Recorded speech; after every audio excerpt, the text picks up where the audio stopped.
What's good, y'all? Welcome back to another AFL video today. Shout out to Peak Strength. All credit goes to them, man. Great channel. Strength training.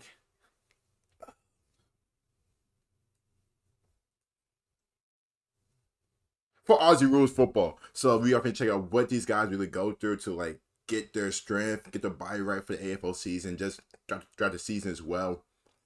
Listen, I may actually have to like take some notes from this because listen, when I get back, playing footy in the spring, videos will be coming in all. Hey man, we finna be yeah, but we are finna check out. We are finna see what's on as always. Hope you guys are doing good and amazing. Don't forget to like the video and sub as well. Let's get it, man. Quick, short, simple. Love you guys and girls. We're gonna go deep into strength training around Australian rules football, footy, and we're gonna start right now. Footy.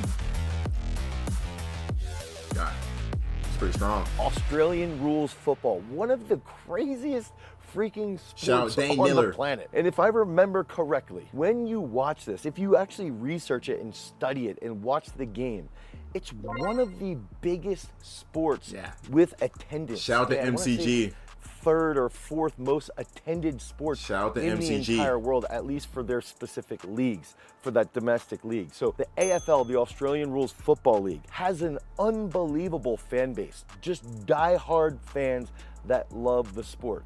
And a lot of people, when you watch it, some of the things that you'll start to see is it's almost as if you're watching Gaelic football mixed with rugby to a point, maybe soccer, maybe a little bit of basketball, and then maybe, of course, American football to a point because there's such crazy contact. And so when you're trying to break down the strength training for Australian rules football, you have to understand the game. First, the field is huge. Absolutely huge. It's so 202 yards from goal to goal. That's like 2 football fields. That guy, dang. Woo. That's how I'm running. Your conditioning has got to be top peak. Conditioning has got to be top peak.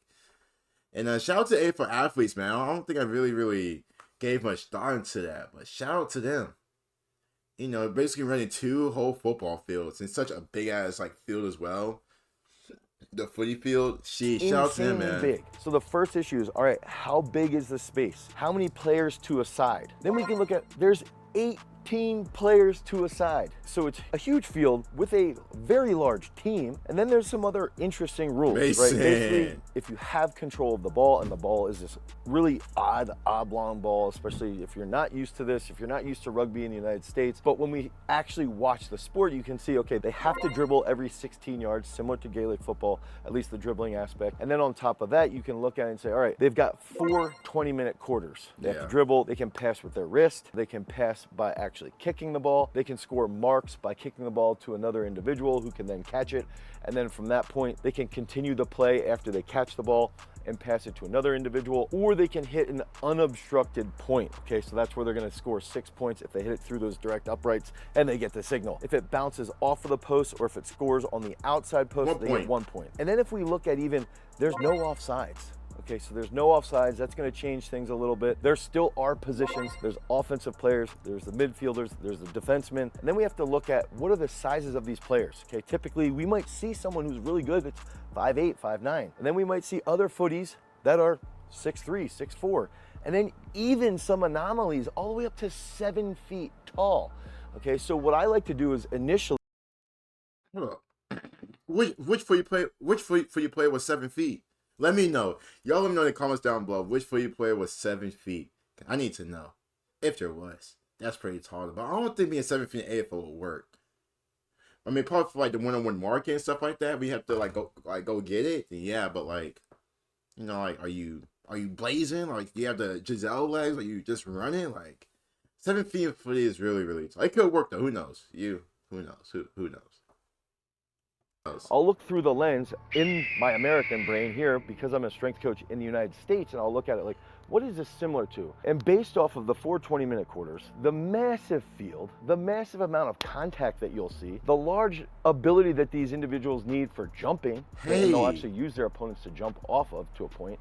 And then on top of that, they need to have some endurance. They need to have a ton of speed. And initially, my first gut reaction is I would train these individuals similar to basketball players, similar to soccer players, similar to lacrosse players, and similar to probably safeties on an American football squad. Maybe wide Yeah. receivers, but probably safeties, maybe even It makes potentially sense. tight ends. So if Makes we get sense. a tight end who's 6'5", 260 might be a little bit too big for the footy. I would probably want them to be around 200 to 220, not much more, because of the amount of endurance based off of the size of the field. So once we get through those lenses, okay, the size of the field, the number of players, the rules, is there offsides or not, the speed of it, the contact, okay, the jumping, the different positions that you're in. Are you jumping off of one leg? Are you jumping off of two legs? That's going to help us with that lens to create a strength training template. So the first key focus that I want to look at is what type of movement patterns are going to benefit them and will transfer across the board. Now, we don't want these individuals to be big, huge D tacklers like in the American football world. We want them to be more explosive, and we want them to have absurd pound for pound strength or relative strength. That's where I believe technical coordination movements will come into play. If we can look at technical coordination movements like a hang clean, a hang power clean, a hip power snatch, a two box snatch, these are the exercises that are going to help them with jumping. These are the movements that are going to help them with a large amount of peak force, which in turn is going to, one, again, help them with their jumping, but two, also help them with contact. Now they can hit a little bit harder. They can control their opponents a little bit better. They can manipulate their opponents a little bit better. Then we look at it, all right, if we can increase our relative strength, what else will help improve their relative strength? Reflexive movements. Okay, so a drop dumbbell snatch to a box, something along those lines. And on top of that, we can bring in plyometric movements. That does actually make a lot of sense if you really think about it, because like you do have to have like a bit of like flexibility to be able to like jump off of one, jump off of two, and like the way that you land stuff like that. Because even if you go up for a mark, you may not land on your feet. You may have to like like fall like on your back or your side, stuff like that. Yeah, it's gonna stink for a bit. But I think just having that muscle and that like flexibility to like try to avoid as much as possible can really help. That's why I think like the vertical part of the AFL too is really interesting, because like these guys be jumping out the gym. Like some guys like Jamie Elliott, stuff like that, they be absolutely jumping out the gym. Charlie Cameron and all, like just jumping. So like you gotta have like that vertical burst. So like like the power clean, stuff like that. Like like explosive jump, stuff like that. It's really let me say again. Those are three really key. big aspects that we can train. But in an actual training This session, shit hard. I would focus one on that technical coordination movement. Then typically the next step that I would do is focus on a single leg squat. Okay, they're doing you gotta so explode. much crazy You gotta jumping. explode. There's a lot of speed work. I love the back squat. I love the front Oh squat. my I would still God. have these guys back squat or front squat. I believe these movements are phenomenal for Australian rules football. But I think most of the time the absolute strength exercise that I would choose for a leg power day would be based around a single leg squat or a step up. Okay, then the accessories that we're gonna look at are gonna focus on what they're doing with their hip movement. There's a large amount of hip movement because there's so much sprinting. I got tight because hips. There's so much kicking involved and jumping. So something like a reverse hyper, something that's gonna help strengthen their hamstring, like Nordics. Okay, so if we look at this, we've gotta focus on that pound for pound strength, the ability to recruit very, very high speeds. That's gonna be where the reflexive movements come into play. That's gonna be where the plyometric movements come into play. Right. And then we can back everything up and provide good structural integrity with optimal accessory exercises that support the hip, that support the trunk. Okay, there's gotta be dynamic trunk control focused in their training. So a leg power day would be laid out exactly like that. Then the next thing that we're gonna be doing is we're gonna be getting into some upper body work. Oftentimes in sport where there's a lot of sprinting, think about soccer, think about lacrosse even. A lot of people are hesitant to train the upper body.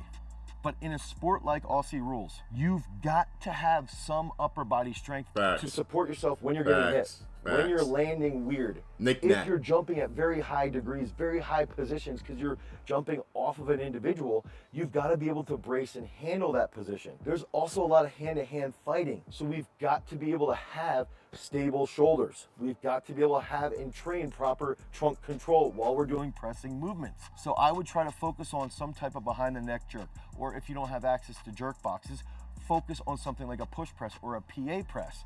Those are movements that will transfer really, really well. Then we can get into more dumbbell-based work for presses, okay? And then I would always focus on some type of crazy pulls, explosive pull-ups, high ring pull-ups, rope climbs, okay? That's where I would be focusing most of my upper body work. Okay, that right there is crazy. I cannot do that. Now, I'm pretty, I feel like I'm pretty, pretty built out nice. You guys see me in the field, stuff like that.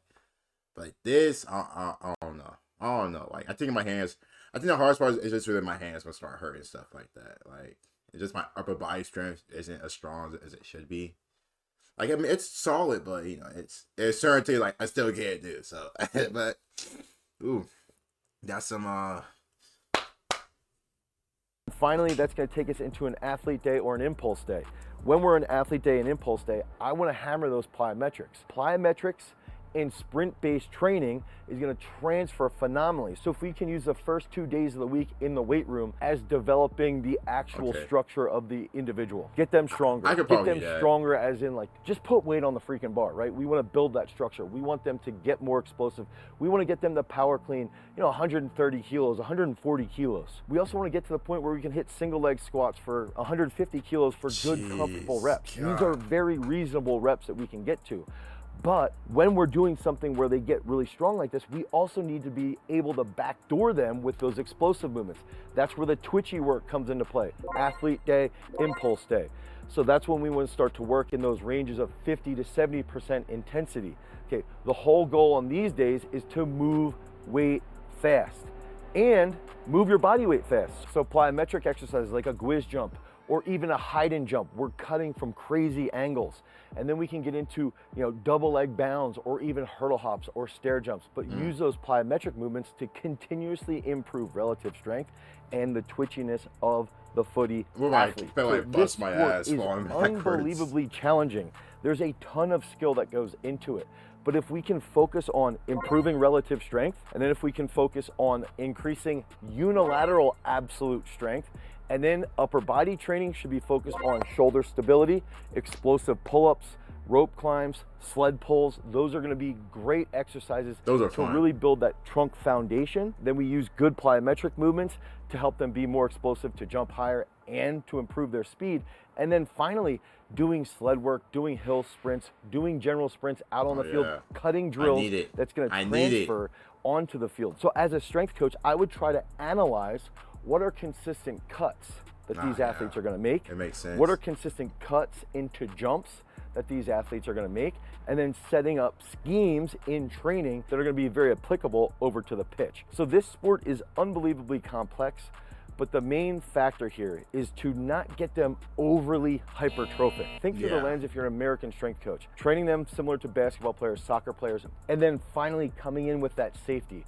I think about someone like Sean Taylor back in the day. If we could look at Sean Taylor, build an Aussie rules football player around that model of Sean Taylor, maybe slightly smaller, but having that type of speed, having that type of athleticism, and that type of power output, and then developing the entire field around those types of players, that's when the game continuously makes crazy progress. So lay out your program based around this information, but if you need help with your overall programming, head over to peakstrength.app, the Google Play Store, the Apple iOS Store, and you can download Peak Strength today to help you become a better Australian rules football player. Because at some point, you've got to be in that journey to attain peak strength. Because remember, freaks, if you want to become a champion, you've always got to cultivate your power.